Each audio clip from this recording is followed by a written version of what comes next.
السلام علیکم، Asia 41 news کے ساتھ میں ہوں آپ کی میزبان آمنہ عباس۔ خبر شامل کرتے ہیں صحبت پور سے۔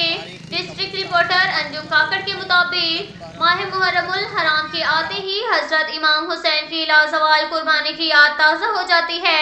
شہدائے کربلا کی عظیم قربانی اور مارکہ کربلا کا تذکرہ عام ہو جاتا ہے۔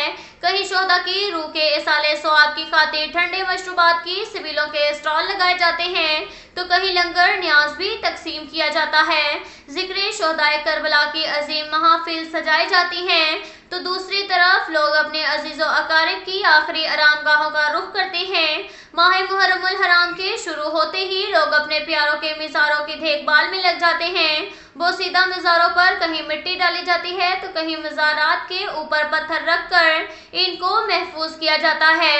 اس موقع پر مختلف لوگوں کا کہنا تھا کہ ماہ محرم الحرام کے آتے ہی شہدائے کربلا کی عظیم قربانی یاد آتی ہے اور ان دنوں میں اپنے پیارے عزیز و اقارب جو ہم سے بچھڑ چکے ہیں ان کے مزارات کی دیکھ بھال کی خاطر قبرستانوں میں آ کر شہدائے کربلا کے شہیدوں اور اپنے عزیزوں کی روح کے ایصال ثواب، بخشش اور درجات کی بلندی کے لیے اللہ کی بارگاہ میں دعائیں مانگتے ہیں۔ انہوں نے اپنے پیغام میں کہا کہ حکومت کو چاہیے کہ قبرستانوں کی دیکھ بھال اور اس کے تقدس کو برقرار رکھنے کی خاطر 4 دیواریاں بنائی جائیں تاکہ شہروں کے آوارہ جانور کے گھومنے سے ان کا تقدس پامال نہ ہو سکے۔ اب تک کے لیے اتنا ہی کافی ہے۔ ملتے ہیں اگلے بلیٹن میں، ہمارے ساتھ رہیے گا۔ اللہ حافظ۔